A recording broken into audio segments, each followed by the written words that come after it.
During the French and Indian War in the summer of 1755, a Virginia wagoner named Daniel Morgan became involved in an argument with a British officer. Morgan knocked the officer to the ground and was sentenced by court-martial to receive 500 lashes. Miraculously, Morgan remained conscious through the ordeal and counted along with the drummer. According to Morgan, the count came up one short, and forever after the British owed him one lash. Like many of his fellow colonists, Morgan migrated west, first to Carlisle, Pennsylvania, and then south into the Shenandoah Valley, where he settled around Winchester, Virginia. Morgan soon found work hauling freight to the eastern part of Virginia, thus earning him the nickname, the Old Wagoner. Morgan continued to serve in the French and Indian War, despite the punishment he received at the hands of the British. Morgan joined a company of Virginia Rangers and barely escaped death in the spring of 1756 during an ambush where he was shot in the face. While historians disagree over the extent of Morgan's wound, we do know that he lost several teeth and bore the scars for the remainder of his life as depicted in this painting by Charles Willson Peale. The American Revolution offered Morgan a chance at payback to the British. After the battles of Lexington and Concord, Morgan raised a company of riflemen and marched them to reinforce Americans besieging Boston. He participated in Benedict Arnold's expedition to Quebec. Following his parole and exchange, Morgan led a rifle corps at the battles of Saratoga. Morgan's riflemen contributed greatly to the American victory, which ultimately led to an alliance with France.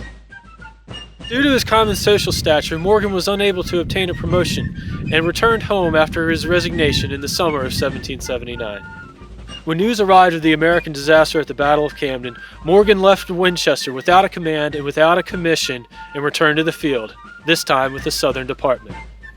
It was there that Morgan would experience his greatest victory on the battlefield.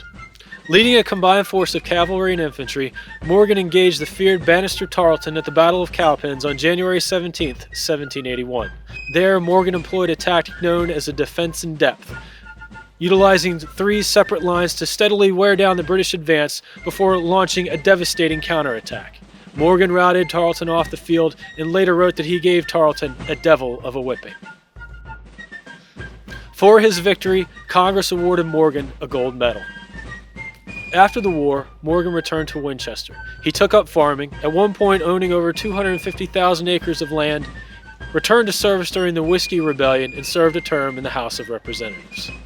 He died on July 6, 1802, and is buried in the Mount Hebron Cemetery in Winchester. Former comrade in arms Light Horse Harry Lee wrote of Morgan, "No man lived who better loved this world, and no man more reluctantly quit it."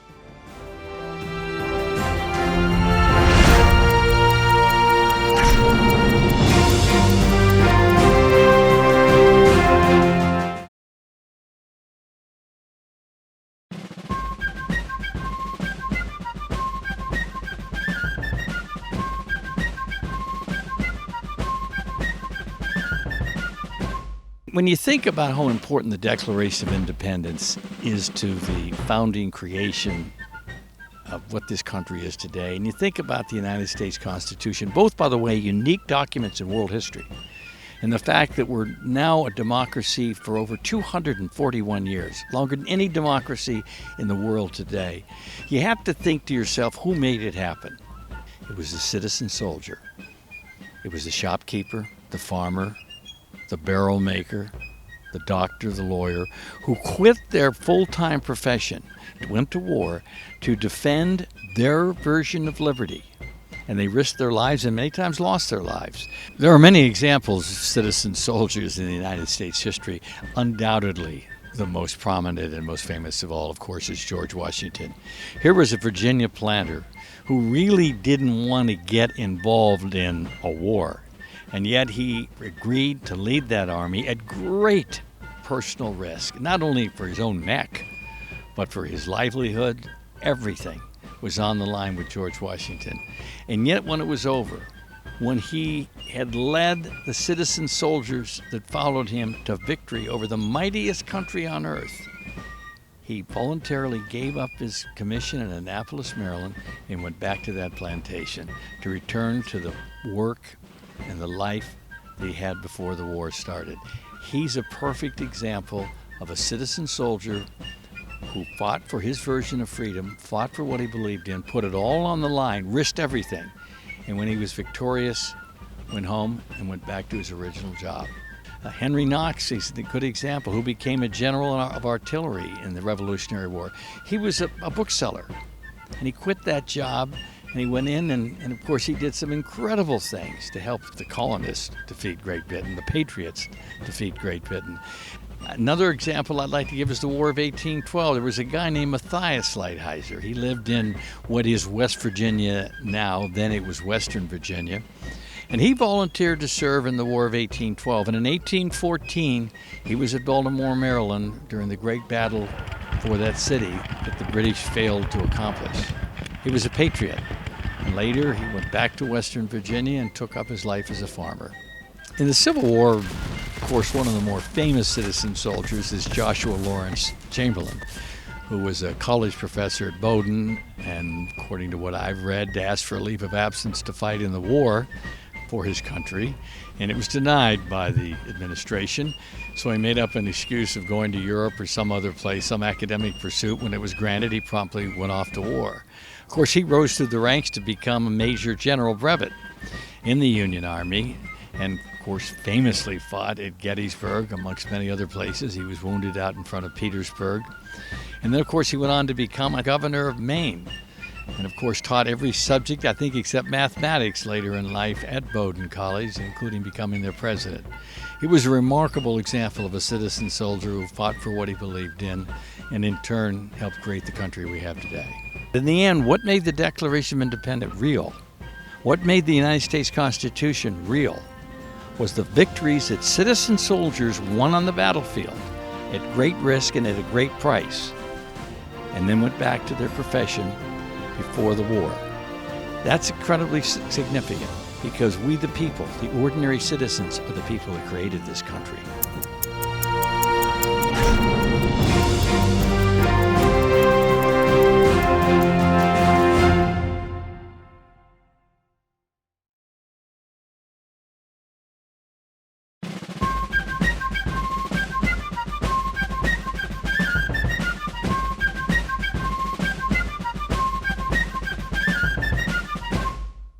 The United States of America is the oldest democratic republic in the world today. And that didn't happen by accident. There's a lot of reasons for that. Over the course of the 241 years that we've existed, there are two big reasons in particular. One is the creation of the Declaration of Independence, which happened in 1776. The Declaration of Independence was a unique document in world history in that it was founded on the principles of liberty and equality. But it was the first time that a people declared themselves independent from another country based on the concepts of liberty and equality. And probably just as important as those two facts is that they said that those unalienable rights, as they called them, came from God. And the second revolutionary or first of its kind or unique document at that time was the United States Constitution. The United States Constitution is unique because it's the first permanent constitution of its kind. And secondly, it was voted on by democratically elected people, not noblemen who had been appointed by the king or who had appointed themselves, but people that had been elected by the people. And they're the ones that ratified the Constitution. There's the ones that said, this is what we want to govern us. And that was unique in American history, or world history for that matter, up till that time. And yet the document we created to govern us, the United States Constitution, sanctioned slavery. And of course, that's a huge inconsistency with the promise of the Declaration of Independence. But over the course of the next 89 years, we fought a number of wars, but by far the most significant was the American Civil War. And one of the issues that settled was slavery. And finally, in December 1865, we fulfilled the promise of the Declaration of Independence that all men are created equal by ratifying the 13th Amendment to that Constitution, which abolished slavery. So finally, 89 years after we made the proclamation, we fulfilled the promise. And the other issue we had to settle, which was of equal importance in terms of survival of the country, was the issue of could a state secede from the Union?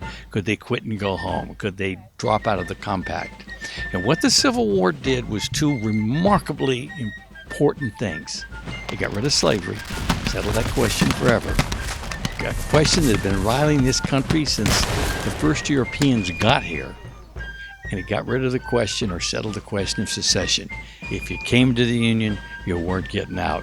And what that led directly to is two things. One, a more equal, freer, fairer society. But secondly, a unified country. A country that became the number one economy in the world, like it is today, the most important military power in the world as it is today, the freest country in the world as it is today, and the number one destination for every oppressed people in the world today.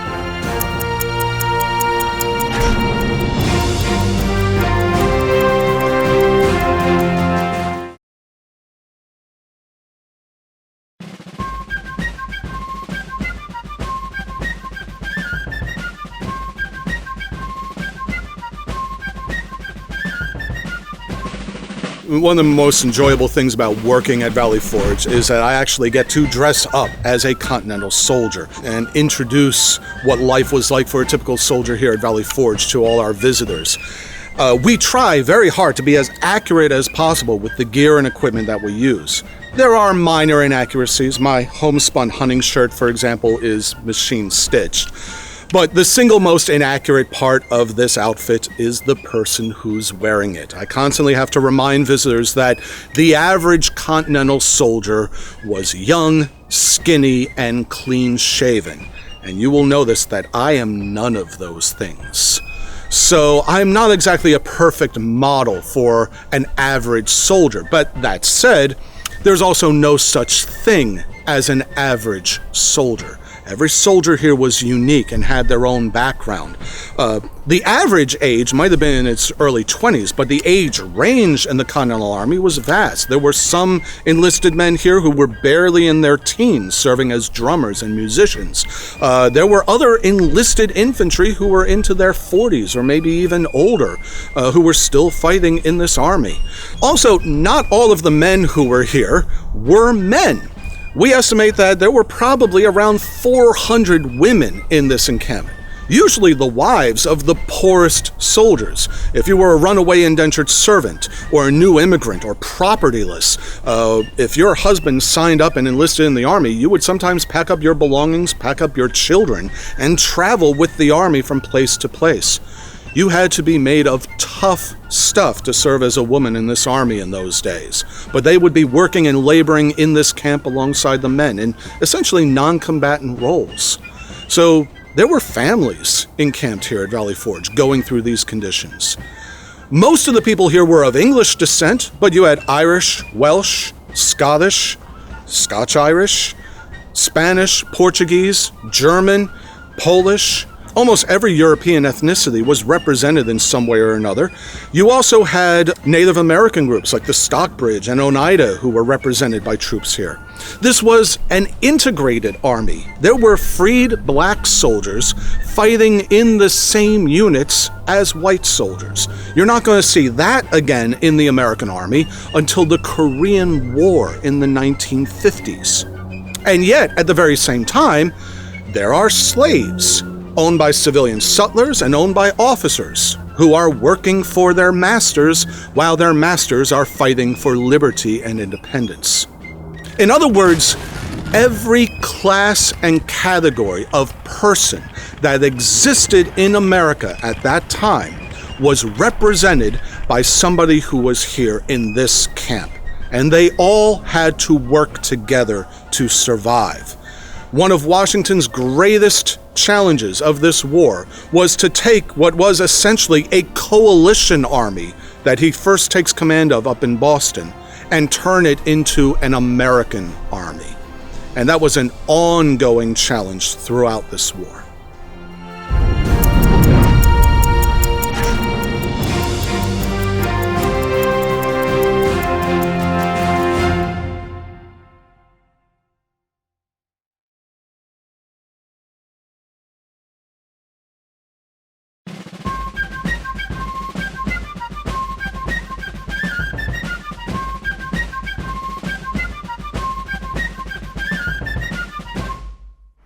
When it comes to monuments of the American Revolution, There's a bit of a difference between those monuments and the monuments that were erected after the Civil War. And there's a couple of reasons of this. Number one, after the Civil War, veterans organizations formed into regimental units which went around the country erecting monuments on all the Civil War battlefields. And after the Revolution, they didn't have that ability to do that. There were no organizations that were founded. Plus, Revolutionary War battlefields are much smaller in scale and scope than the Civil War battlefields. There's a third reason. Third reason is that after the Civil War, American industry was able to quickly convert from casting bronze cannons into making bronze statues. The United States, in its early years, didn't have the industrial capacity to do those kinds of things.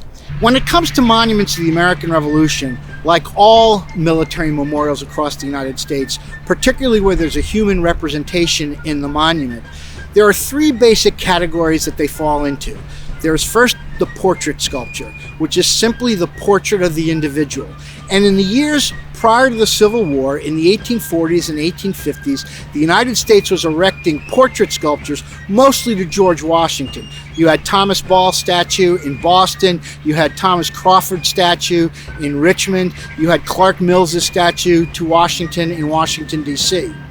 There's a second category of monuments. After the portrait sculpture, there's the allegorical sculpture, which using human representational figures represents ideas. Daniel Chester French's Minuteman statue at Concord, Massachusetts is the best example of an allegorical figure. It is a figure that represents a Minuteman. It is not to a specific person, so it represents the idea of the Minuteman. And then you have the portrait allegorical sculpture, which is like the monument behind me, the Princeton Battle Monument, which combines elements of a portrait of George Washington with allegorical figures representing various themes, such as you've got a Continental drummer boy, you've got a figure of liberty. In fact, this monument, dedicated in 1922 by the sculptor Frederick McMonnies, is a Beaux-Arts style monument. Frederick McMonnies, a student of the great American sculptor Augustus St. Gaudens, was trained in Paris, and this monument in particular has a deeply Parisian import on it. It is based on two works of French art, Eugene Delacroix's painting Liberty Leading the People and François Rude's Le Departure, which is on one of the sides of the Arc de Triomphe in Paris.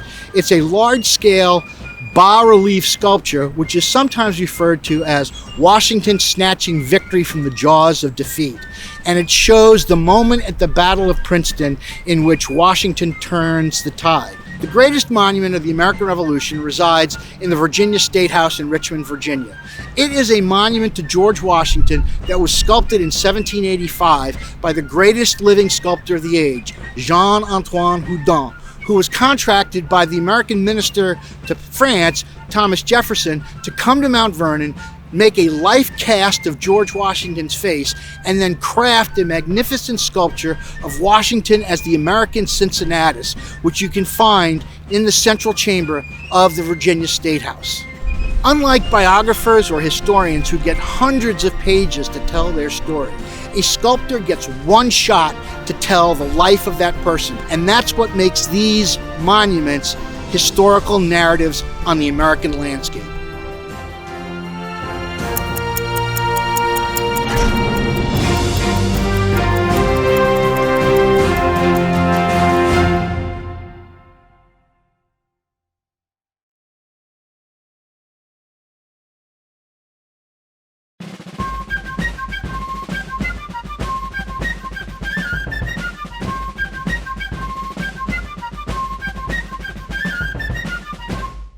Everyone knows about the Three Musketeers, the heroes of the Dumas novels. But of course, we picture them fighting with swords, which of course they did because they were used to, on the battlefield, to firing one or two shots and then defending themselves with swords. Early firearms were expensive, they were complicated, they required extensive training to use, and they were very slow to load. The innovation that made the musket effective was the bayonet, which came into common use in the second quarter of the 18th century, so only about 50 years before the War of the American Revolution. The bayonet made it possible for a musket to be loaded and fired once or twice and then used as a pike. Pike had been the common infantry weapon of the 17th century. So there wasn't a great deal of change in the way infantry tactics were used on the battlefield. Mass muskets armed with bayonets would be the principal battlefield weapon of infantry through, well, the Napoleonic Wars and then beyond into the American Civil War. Certainly the major weapon of our Revolutionary War and of the War of 1812. Now, to fire a musket, you have to have gunpowder. And gunpowder is a complicated, by early modern standards, chemical product. It consists of three things: charcoal, sulfur, and potassium nitrate, or what is commonly called saltpeter. These become vitally important strategic minerals in the 18th century. Now, there wasn't a lot of potassium nitrate in America. When George Washington took command of the Continental Army in June of 1775, there was only about 80,000 pounds of gunpowder available to him, less than 400 tons total in all of the colonies. And that gunpowder wouldn't carry the war effort more than a year, Washington knew. America needed to learn how to manufacture gunpowder. It needed to capture gunpowder from the British, who were bringing it in across the sea, and they needed to find foreign sources of gunpowder. And ultimately, all three were important in the American war effort. Washington sent out privateers and Massachusetts Navy ships to intercept British supply ships bringing gunpowder into the colonies. And that was one useful source of gunpowder for America. Another was domestic manufacturing. Continental Congress sent out pamphlets and instructions to all of the states explaining how saltpeter, the principal ingredient in gunpowder, could be produced. To prosecute the war, they ultimately relied on the French. Now, French gunpowder began to arrive in the colonies in the summer of 1776, and it's a good thing that it did because Washington was essentially out of powder. The powder that was used to defend New York City, and then subsequently in the failed defense of Philadelphia, Brandywine, and Germantown, that powder was French powder. This was actually a good thing for the Americans because French powder was the best gunpowder made in the world. The French used advanced chemistry. French gunpowder had more hitting force and longer range than British gunpowder. So the British officers, when they were confronted with American troops firing French gunpowder, knew it because the American muskets were able to reach them at a greater distance than they could fire and hit the Americans. This was an enormous advantage for the American troops firing French gunpowder. And the British were severely disappointed when they would capture American stores of gunpowder and find the fleur-de-lis emblem burned into the side of the powder kegs, knowing that that powder had come from French arsenals. At the end of the war, America's reliance on French gunpowder was almost complete. Probably 75% of the gunpowder Americans used at the siege of Yorktown was French gunpowder, perhaps even more. It was absolutely vital.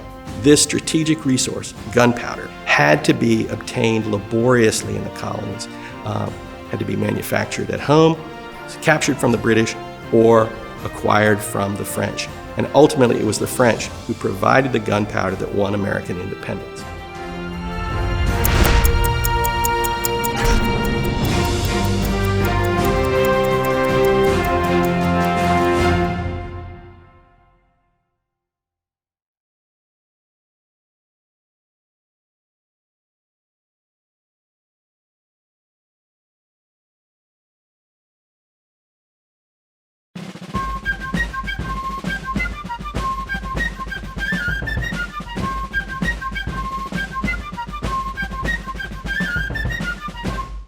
Located on the shores of Lake Champlain in upstate New York, Fort Ticonderoga was originally known as Fort Carillon, built by the French beginning in the fall of 1755 during the French and Indian War to block the water passages north into the heart of New France from a potential British invasion.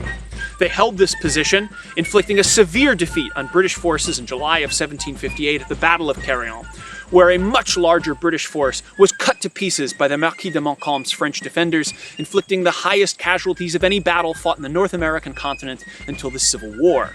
The British, however, captured the fortification in 1759, renaming it Fort Ticonderoga. They held the position with a small garrison from then throughout the peace until the beginning of the American Revolution. At the opening of the American Revolutionary War, the fort was captured less than a month after the opening of hostilities by Benedict Arnold and Ethan Allen, who commanded the Green Mountain Boys. This victory was the first major success for American forces of the Revolutionary War. Later that winter, Henry Knox would arrive to Ticonderoga to select 59 cannon, mortars, and howitzers to haul south to relieve the American siege of Boston. Those weapons traveled overland, arriving to force the British from that city in March of 1776, where many of the guns and artillerymen headed north to relieve the faltering American invasion of Canada. By the time they got there, however, the American army in Canada was in full retreat, ultimately landing back here at Ticonderoga in July of 1776. Those forces ultimately decided to make a stand right here at Ticonderoga, reconstructing some of the old French fortifications and building new ones across the peninsula in New York and onto what became known as Mount Independence in Vermont. These positions were perfected over that summer under the overall command of General Horatio Gates, and by the fall, as the British approached, they engaged the American fleet that had been built over that summer and outfitted here at Ticonderoga under the command of Benedict Arnold, inflicting a delay to their progress. Ultimately, by the time they captured Crown Point and sent scouts out to Ticonderoga to test the American defenses, what they found was not the ragged remains of the troops they had pushed out of Canada, but nearly 15,000 troops entrenched behind miles of fortifications that mounted hundreds of pieces of artillery. The British pulled back for the winter to Canada, leaving a small American command here over the winter, as the rest of the forces either disbanded or were sent to reinforce General Washington's army to the south. Early in 1777, with the command of Fort Ticonderoga now falling to General Arthur St. Clair, the Americans prepared for yet another invasion force. The British, coming south from Canada, under the command of General John Burgoyne, launched an enveloping action against Fort Ticonderoga, swinging around both the New York and the Vermont sides of the fortifications, hoping to cut off any line of retreat. And ultimately, the Americans decided to evacuate the fortress and did so on the night of July 6th of 1777, pulling out just under the noses of the British advanced guard. The British were now masters of Ticonderoga, but as they drove further south towards Albany, ultimately came to grief themselves at the battles of Saratoga and were forced to surrender. The small garrison that they had left here at Ticonderoga, largely consisting of German forces as well as some British regiments, were subject themselves to their own attack in September of 1777 as American militia forces under the command of Colonel John Brown launched a surprise engagement. Ultimately, having repelled that American assault, they decided that the supply lines were too long and pulled back their forces to Canada, abandoning Ticonderoga in early November of 1777. Aside from brief occupations by British raiding parties in 1780 and 1781, the military occupation of Ticonderoga had ended.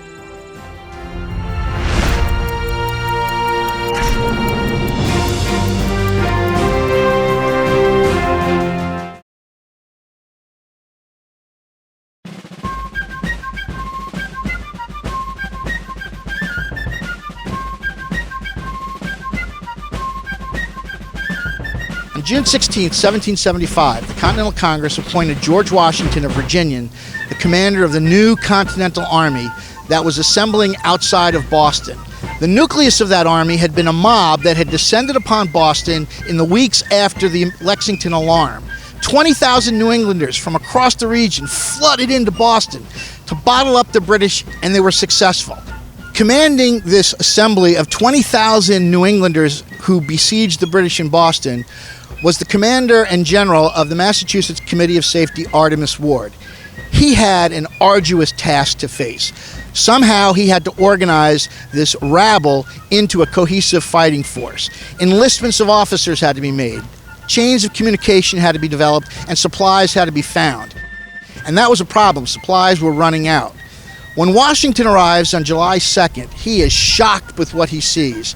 The camp is a wreck, sanitation is very poor, and Washington knows he's got to deal with something on an administrative level. And so Washington is able to bring into his immediate military family Henry Knox, a Bostonian, and Nathaniel Greene, a New Englander, two men who were self-taught in the art of war. Washington's priority after assuming command of the Continental Army is to organize the camp, provide for better sanitation, and get the British out of Boston. That's his biggest conundrum. Washington, in his fiery and impetuous way, wants to take the British on with a direct assault on the city, but his subordinate officers can tell him that this is foolhardy, and they have to come up with a plan B. Knox believes that if they can fortify the heights and hills around Boston with pieces of artillery, they can force the British hand. But the question was, where to get the artillery? The answer? Upper New York, Fort Ticonderoga, which in May 1775 had been captured by Ethan Allen and the Green Mountain Boys and Colonel Benedict Arnold. Inside the walls of that fort was the key to the success of breaking the British out of Boston. As the New England winter begins to set in, Knox and a band of hardy men leave Boston in mid-November 1775 and trek westward to Fort Ticonderoga. They get there in early December. Knox scans the provisions that he's got under his control now and picks 58 pieces, including mortars and 12 and 18-pound cannons. They then affix these weapons to improvised sleds and drag this artillery 300 miles east of Boston through a brutal Massachusetts winter. Along the way, Knox writes his wife saying that this is an impossible task. But by mid-January 1776, Knox arrives in Massachusetts with his prize. While Washington, Knox, and their men labored to emplace the cannons and artillery around Boston, life for the British in Boston was very tenuous. They had little food, particularly meat. By March 1776, the British knew that their hand had been forced. The artillery was in place, and Washington was prepared to bombard the city. That didn't have to happen. The British decided to evacuate and give Washington Boston without firing a shot. George Washington has won the first round of the American Revolution. He would need his luck to hold out for the next 7 years as they waged a war for independence against the greatest military power on earth.